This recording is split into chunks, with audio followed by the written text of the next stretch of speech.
Hello everybody, welcome back to the Cave Boys. Hello everyone. Hello there, hello. Today we're talking about the most recent Switch 2 Direct. But Ed, are we talking about Zelda again, Ed? Is that what we're doing? Kinda. There was some Zelda stuff. There was 3 big bits of Zelda in there, little tiny bit. Unfortunately, not exactly the Zelda stuff that we wanted. Boys, I'm having the flashbacks, boys. Help! Help! Help me! Someone help this man. Right, so I've got general direct thoughts. We might not have thoughts on everything here, let's be completely honest. We're not all pro Epic gamers. We just kind of like Zelda and some other Nintendo stuff. So, here's the overview of the stuff that we're going to talk about. Bit of Zelda Notes. Bit of Hyrule Warriors. Interesting. Bit of Wind Waker on Gamecube. Bit of Mario Kart, which is an interesting topic at the minute. Donkey Kong, Kirby Air Riders, From Software doing a Switch 2 exclusive. General third-party stuff, because there was a shit ton of third-party. And general hardware. What do we think of the hardware itself? So, for the Zelda channel, once again, it would be mean to not start off with the Zelda stuff. Zelda Notes. Tell you what, did you boys have a look at the 7-minute trailer for Zelda Notes that they decided to post after the Direct? Yeah, I've seen that. In the Direct itself, Zelda Notes was given like a minute segment where they talked about like voice navigation. It's like, whoa, you can go to that Korok over there now and it will tell you where to go. Which is kind of cool, I guess. They did auto build share, which is also kind of cool. We know loads of people have made awesome auto build things, of course. But the most interesting stuff was in that other 7-minute bit. Most importantly, voice memories in Breath of the Wild and Tears of the Kingdom, which is kind of crazy. Voice memories is basically just going to give us a load of new lore. Like, I had a little search of this earlier. Apparently there's 150 plus voice memories they're adding. And I think that's just on the surface as well, isn't it? I think there's going to be I think so, yeah. Like a roughly Depths equal amount ones, on the depths, and maybe more on the Sky Islands as well, for Tears of the Kingdom. It's kind of mental. It's very mental that they're adding things to the game this far after release. Yeah, so what kind of tidbits do you think they're actually going to add, though? What kind of context do you think they're going to be giving us? Well, one example is there's a voice memory up where, you know where the king's grave is? Yeah. Up at the top of the Great Plateau. Yeah. There's a voice memory up there now. We never got Zelda talking about her dad's death at all. Yeah, I mean, the thing about that is, it was never actually said in-game that it's the grave. It was only found through game files that that's what that was meant to be, and for a subtle detail in Tears of the Kingdom. So it's really interesting that they're actually playing into these things and developing these bits of lore this far on. It's cool, and along with that, like, there's an absolute boatload at Hyrule Castle as well that was shown in the trailer. That's just gonna have loads of stuff. Yeah.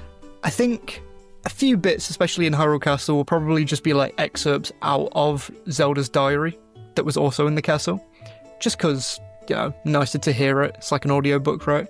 But I think mostly we're going to be hearing a load of new stuff, which I'm not going to say it's going to fix the lore of Tears of the Kingdom, especially. But it could help to flesh out things like the depths. Yeah. Which is a very interesting concept. Zelda Notes also introduced medals. Oh, yes. Which is crazy. That's just achievements. They've just added achievements to Tears of the Kingdom and Breath of the Wild. Because, I mean, why not? Of course they would. And then play data as well. So you get to see all of your play data and some leaderboard things. So you can see your spot on the leaderboard next to other global players. I can Zelda better than you can. I am Link.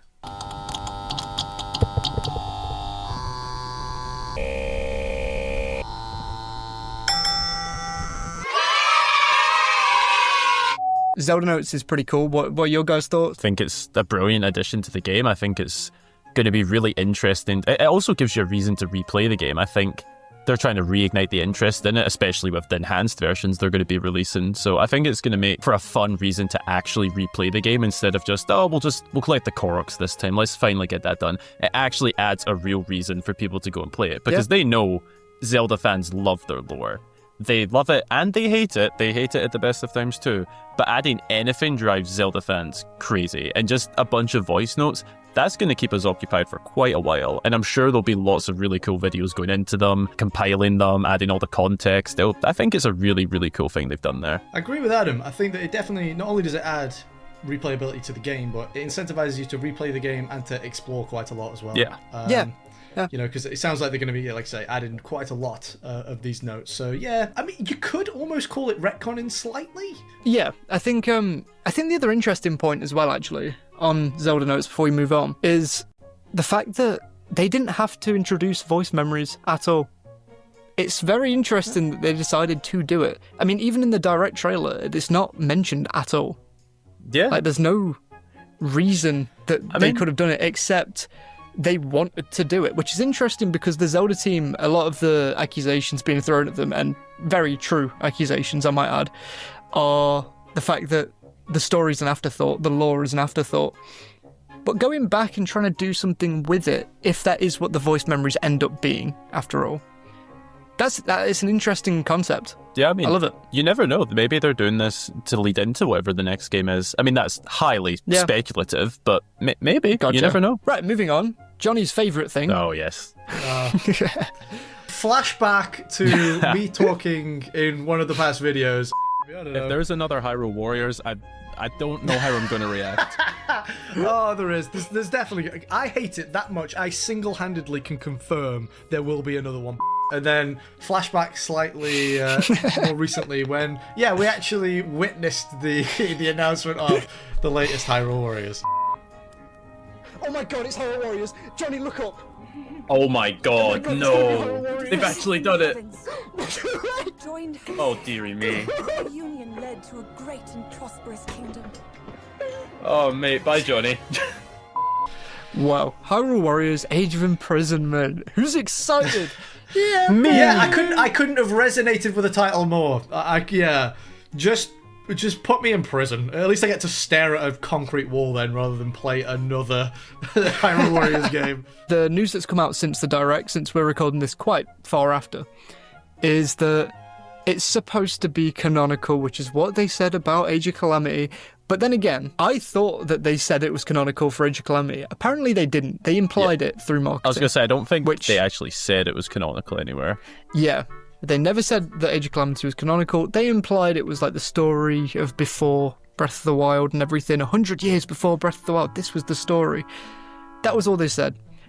But this time they have come out and said it is a canonical story set before Tears of the Kingdom. It's interesting because a lot of people don't like Tears of the Kingdom story at all.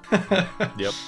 I don't know if you can fix it by going back. Things like the voice memories have a better chance of like at least making it a little bit better. Just patching it up a little. Yeah, people already, a lot of people anyway, don't like Hyrule Warriors. It was a game that no one asked for, basically. Age of Imprisonment, anyway. You're telling me. Could it do something at all for the lore? Honestly, yeah, kinda. I am genuinely kind of excited for it. I know, Johnny, you must have some great thoughts about this.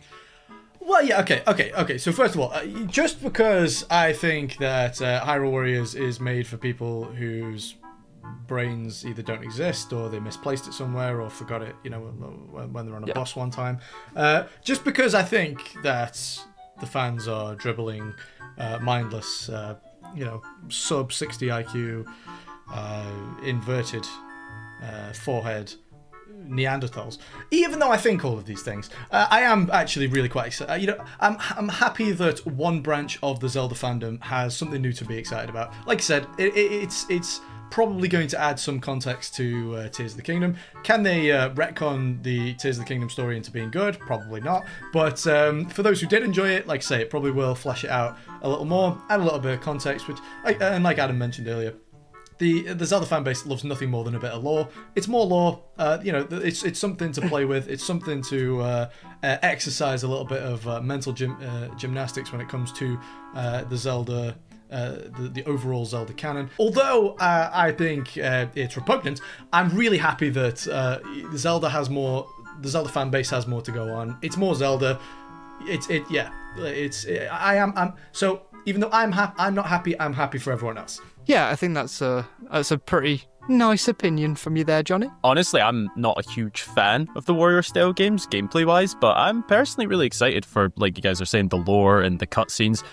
I especially love the cutscenes because they're great for footage. I'll absolutely give the Warrior games that. But the games themselves, I'm not too into them. But yeah, lore, it's a positive thing. The next bit of news is Wind Waker on Gamecube. We have a Wind Waker fan in the call, boys. We have Johnny. It's Wind Waker on Gamecube. This is pretty cool. I also know that I think all of us are pretty much in agreement about Wind Waker, the original Wind Waker, looking a little bit better. Yeah, I prefer the original. I don't think there's much to touch on here. I think it's just nice to have Wind Waker. Being able to play Wind Waker on the go, or even just in the garden or something, that's pretty sick. It's pretty nice. Yeah. Pretty poggers. Anything else to add on to that, Boisies? Yeah, nothing other than I've definitely not been emulating Wind Waker for the past 20 years. Right, well, now we actually move on to non-Zelda stuff. Whoa. We're going to spend the next 2 minutes we're actually talking about all this. not Zelda? We're talking about not Zelda. Mario Kart. You know what, boys? We can tell the viewers we've had a stint on Mario Kart in the past, haven't we? Oh, yes. Some of the earliest Cave Boys calls were us playing Mario Kart together. That's true, actually. Yeah, I forgot about that. That was our first bonding session. I mean, apart from the price of Mario Kart, which... So, am I right in saying the digital is £67 and the physical is... 75. Get that in the bin. £75. Wow. Yeah, wow. Nintendo have really opened the floodgates, haven't they? Yeah, I think we definitely need to do a dedicated video on just like the idea of the next Zelda being priced so high, and like what do you pricing in expect for general, that? how mental it is. The I was going to say, because I think the biggest area of scrutiny has been, and the thing I was flipping out over on the when we reacted to it live, is the price. Yeah. The insane, like, and before we get the, because I know we're gonna get them, we're gonna get the mouth-breathing comment that says, well, actually, if you go back to the 90s, video games were actually still really expensive back then. It's like, yes, we've got a fraction of the purchasing power these days. If we have to get into an economic breakdown just to cater for the mouth breathers in the comments, we're not gonna do that. Shut up. Sorry, Ed, what were you saying? Mario Kart looks pretty cool, but the price is bad. That's the general consensus. Can't wait to free roam on Mario Kart. Oh yeah, the game. Well, actually, do you know? It's like, I'm sorry. I know, like I say, it's like I'm here to be the negative Nancy. That's my role here with the Cave Boys. I'm here, yin and yang, light and dark, and all that. Yeah. I've got to say, I was really disappointed by the look of the new Mario Kart. If you told me that was DLC for Deluxe, I'd have believed you. A disturbing lack of any kind of particle physics. The lighting is that of like an Xbox 360 game.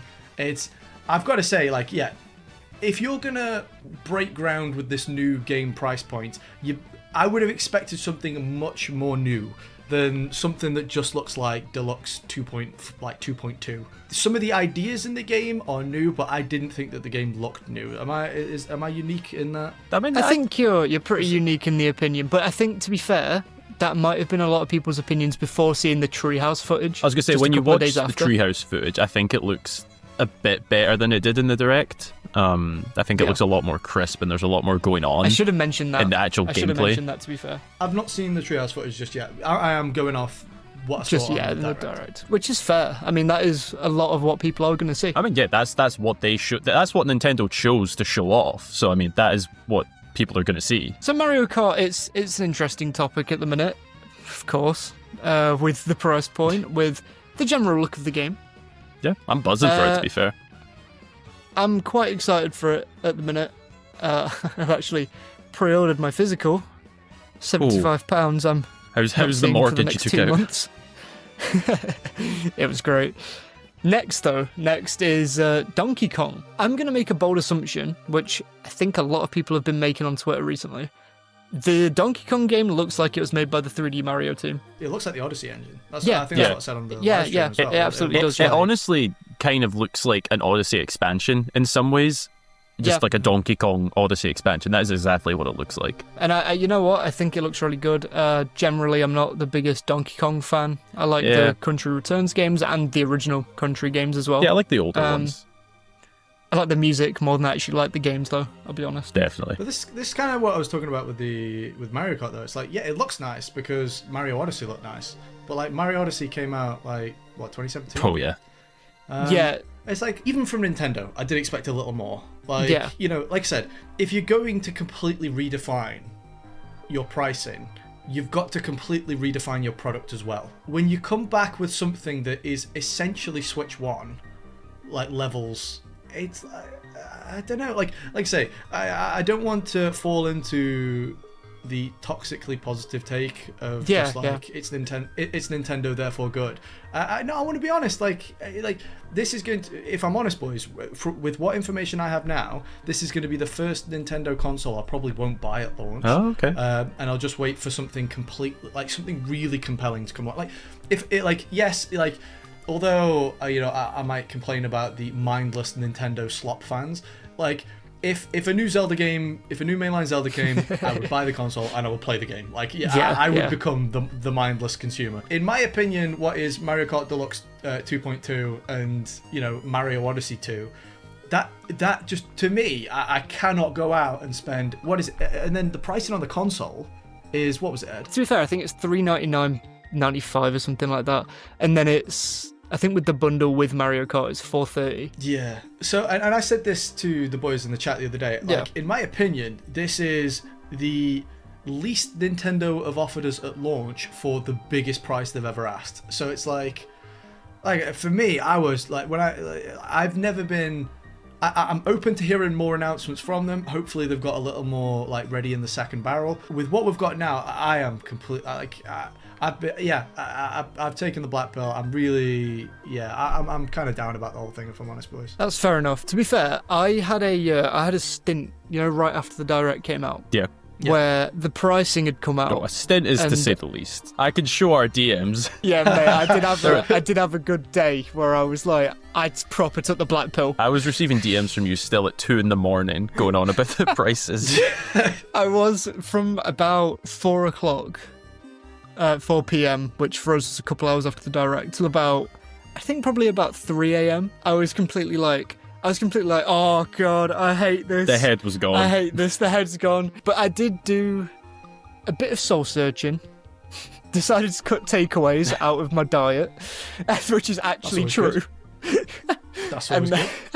And then I'm not as annoyed anymore. I think the thing that I've been saying to people is that I'm like 80-20 excited now, but that's mostly because I'm not disappointed with the hardware personally. The fact that the hybrid console could do 4K 60 before I've seen a PlayStation 5 game actually do 4K 60 and not 4K 30 is interesting to me. That came with the asterisks of with compatible games, which could be, it could be literally a game and they're not legally lying. It's true, but Breath of the Wild and Tears of the Kingdom are 4K 60. I tell you, those games on the Treehouse looked very nice. Nintendo's 4K isn't PlayStation 4K either, because like I say, PlayStation 4K is running at a much stronger bit depth. It has the hardware to actually deal with it. I mentioned this on the live, I won't go back into it too much again, but basically the storage devices in the PlayStation, bear in mind, what year did the PS5 come out? 2020. 2020. So that's like 5 years old now. Those drives that they put in a console 5 years ago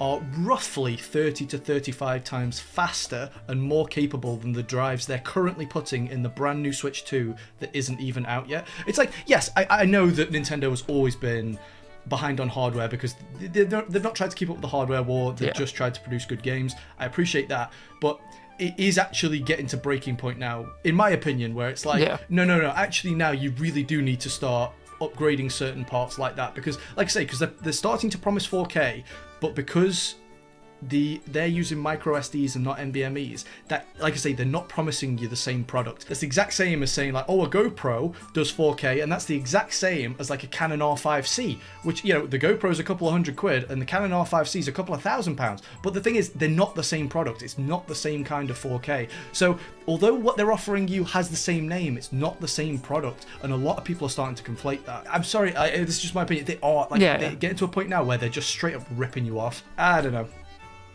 I think it's a lot of, at the minute anyway, it's just a very mixed feel everywhere. I feel like generally, like, Zelda fans have it pretty alright. Yeah, I think we're even if Hyrule Warriors is on the way. It's still easy to be like, well, Zelda fans themselves are okay. But Nintendo fans as a whole, It is very mixed at the minute. It's very mixed. Apart from Mario Kart, you don't have a big face Yeah. for the system. Like Donkey Kong, I think it'll be a bid to try and make Donkey Kong bigger. Yeah. And like Kirby Air Riders, we haven't got to touch on it. I don't think we have much to say about it apart from Sakurai's cool. Yeah. He develops cool games. It's a very mixed feel at the minute. I think I'm leaning. I'd say I'm more on the mix side. The thing is, right, so I'm currently on the negative side, but like I said, if Nintendo do come out with more announcements, I'm more than happy to slide back down to the other side if they could. Because the thing is, right, basically what I'm saying is I can forgive the lack of hardware if they can make up for it because the Nintendo trade-off is usually you don't get as much hardware, but you do get more games, more good, solid. Timeless games. And like I say, so far they've promised us Mario Kart, which we've already kind of got, and obviously it's got some new features. And Donkey Kong, it's like, no Pokemon, no mainline Pokemon. It's not like it's not the next series of Pokemon.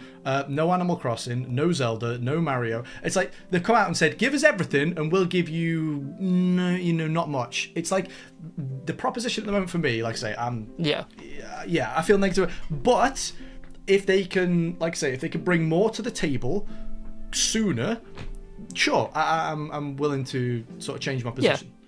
And that's the thing, right? I'm not immovable. I'm not stuck in this in this mindset. It's I'm willing to. I'm willing to be. I'm just being reasonable. I'm willing to be reasonable. I will. Nintendo, I will give you more if you in turn give me more back. That's what I'm saying. Yeah. No, of course. Yeah, I think to be fair with that, I think we've covered the Direct pretty nicely. But I tell you, I do have one question to bring up for you boys. Oh, go on. Do you think we get another Direct before it releases, announcing anything else? In terms of games. This is an interesting thought. This is something I thought about, because last time they did a Direct about a month after the Switch 1 released. Yeah. Do we see a world where they do one before? I think, honestly, mid-June. I think right after the Direct. The Switch. Just to build up hype again. Yeah, I could see that as well. That's me. That's just me. Well, with that, I think we've covered the Direct. What an insightful episode. We've got some people on the positive spectrum. We've got Johnny on the negative. We've got some middle-of-the-road arguments. It's great. Oh, we love it here. What do you think of the Switch 2 Direct? What do you think of the Switch 2? Oh, well, like and subscribe. We'll see you later. Bye-bye. Bye, guys. Bye-bye. Bye. Bye. Goodbye. Goodbye. Oh, heavens. Bye. Oh, this is long.